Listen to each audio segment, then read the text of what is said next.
जय जगन्नाथ। मो ओडिशा ब्लॉग को आपन को स्वागत। आज पुणी एक नुआ ब्लॉग रे आपन को संस्कृति परंपरा विषय रे मु छोट विवरणीटे देवी।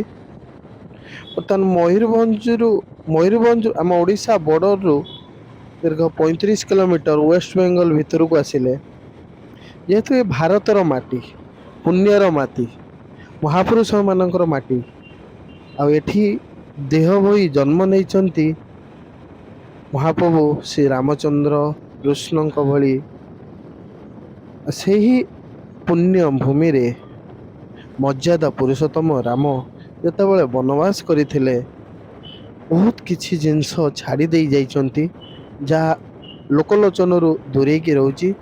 ସେଇଭଳିଆ ଏକ ପୌରାଣିକ ପୀଠ ଆମେ ଯେଉଁ ଯାଉଛନ୍ତି ଆଜି ତପୋବନ। କ'ଣ ରହିଛି ତପୋବନର ମାନ୍ୟତା, କାହିଁକି ଜାଗାର ନାଁ ତପୋବନ, ସଂକ୍ଷିପ୍ତ ବିବରଣୀ ଆପଣଙ୍କ ପାଖରେ ରଖିବି। ଆଉ ତପୋବନରେ କ'ଣ କ'ଣ ରହିଛି ତାହା ବି ମୁଁ ଆପଣଙ୍କୁ ଆଜି କହିବି।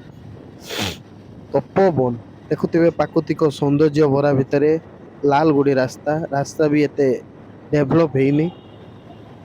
ଆଉ ଯିବା ହେଠିକି ଜାଣିବା ସେ ଜାଗାର ମହତ୍ଵ କ'ଣ। ଦିନେ ଏଇ ଯେଉଁ ଜଙ୍ଗଲ ଦେଖୁଛନ୍ତି ଆହୁରି ଘଞ୍ଚ ଥିଲା ଏ ଜଙ୍ଗଲ। ଏଇ ଘଞ୍ଚ ଜଙ୍ଗଲ ମଧ୍ୟରେ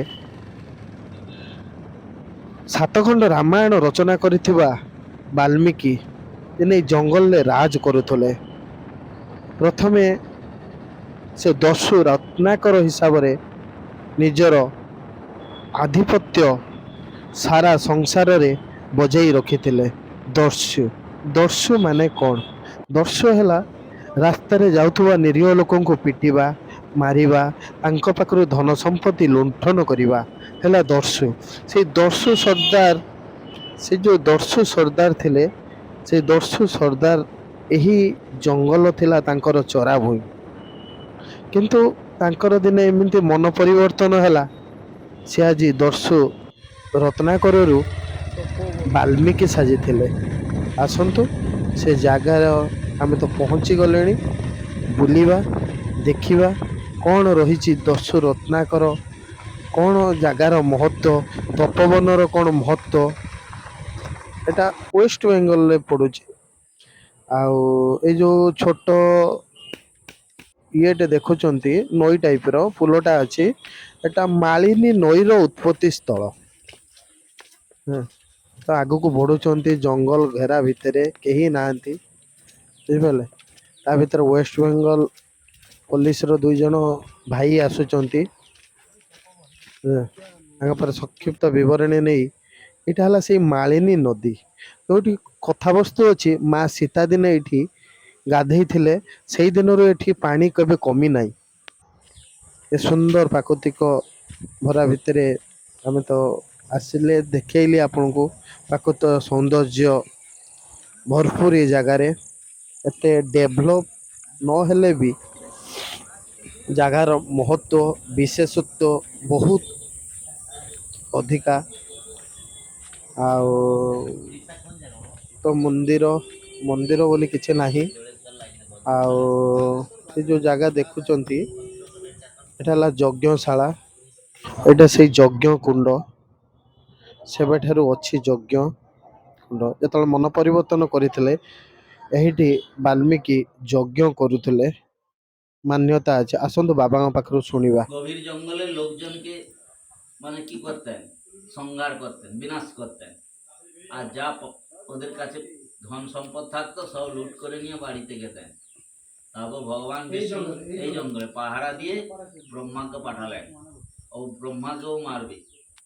তারপর ব্রহ্মাকে মারার জন্য প্রস্তুতি হওয়ার পরে ব্রহ্মবাবা বলছেন, বাবা আমাদেরকে মেরে তোমার কি লাভ হবে, আমরা ସାଧୁ ଜଣଙ୍କ କହିଥିବା କଥା ତାଙ୍କର ଭାଷା ଅନୁସାରେ ସେ ବଙ୍ଗାଳୀରେ କହିଛନ୍ତି। ଆମେ ତ ମୁଁ ଯେତିକି ବୁଝିଲି ଆପଣଙ୍କ ପାଖର ବିବରଣୀ ରଖୁଛି କି ଜାଗାରେ ଯେତେବେଳେ ଦସ୍ୟୁ ରତ୍ନାକର ଲୁଣ୍ଠନ କରୁଥିଲା, ଅନ୍ୟାୟ ଅତ୍ୟାଚାର କରୁଥିଲା, ସେ ଦେଖିପାରିବେ ଏ ମନ୍ଦିର ଗର୍ଭଗୃହ ଭିତରକୁ ଆମେ ପ୍ରବେଶ କରିବା।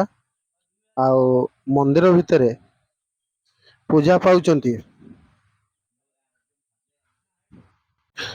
ପ୍ରଭୁ ଶ୍ରୀରାମଚନ୍ଦ୍ର, ମା ସୀତା ଦେବୀ, ପ୍ରଭୁ ଲକ୍ଷ୍ମଣଙ୍କ ସହିତ ଲବ କୁଶ ଆଉ ଧ୍ୟାନ ମୁଦ୍ରାରେ ବସିଥିବା ରାମାୟଣର ରଚୟିତା ମହର୍ଷି। ଇଏ ଥିଲା ମହର୍ଷିଙ୍କର ଗଡ଼। ଯେତେବେଳେ ନାରଦ ମହର୍ଷିଙ୍କର ସଦ୍ଜ୍ଞାନ ଦେବା ପାଇଁ ଆସିଲେ, ସେତେବେଳେ ଏହି ବାଟିଆ ନାରଦ ଯାଉଥିବା ସମୟରେ ମହର୍ଷି ସେତେବେଳର ଚୋର ଡକାୟତ ଯାହାକୁ କହୁଥିଲେ, ଖଣ୍ଟ ବୋଲି କହୁଥିଲେ, ସେତେବେଳେ ମହର୍ଷି ତାଙ୍କୁ କହିଲେ କି ରତ୍ନାକର, ତୁମେ ଯେଉଁ ପାପ କରୁଛ ସେ ପାପର ଭାଗିଦାର କିଏ ହବ? ଯାଇକି ଥରେ ପଚାରିକି ଘରେ ବୁଝ, ତୁମ ପାପର କେହି ଭାଗିଦାର ହେବେ କି? ସେଠୁ ରତ୍ନାକର ଘରେ ଯାଇକି ଯେତେବେଳେ ପଚାରିଲେ ନିଜ ପରିବାରକୁ, ମୁଁ ଚୋରି କରିକି ଆଣୁଛି, ମୋ ଯେଉଁ ପାପ ହେଉଛି ପାପର ଭାଗିଦାର କେହି ହେବେ କି? ସେତେବେଳେ ବାପ କହିଲା ନା, ମା କହିଲା ନା, ଛୁଆ ପିଲା ସ୍ତ୍ରୀ ସମସ୍ତେ ମନା କରିଦେଲେ। ସେତେବେଳେ ତାଙ୍କ ହାତରୁ ଖଣ୍ଡା ଖସି ପଡ଼ିଥିଲା। ସେଇଠୁ ଦିନେ ଦସ୍ୟୁ ରତ୍ନାକର ଆଜି ରାମାୟଣର ରଚୟିତା ବାଲ୍ମୀକି ପାଲଟିଥିଲେ। ଏଇ ସେଇ ପବିତ୍ର ଭୂଇଁ, ଏଇ ସେଇ ପବିତ୍ର ଭୂଇଁ ଯେଉଁଠି ଦିନେ ରତ୍ନାକର ତାର ଦସ୍ୟୁ ଜୀବନ ଆରମ୍ଭ କରିଥିଲା। ଏହି ଜାଗାରୁ ହିଁ ନିଜକୁ ଚେଞ୍ଜ କରିକି ବାଲ୍ମୀକି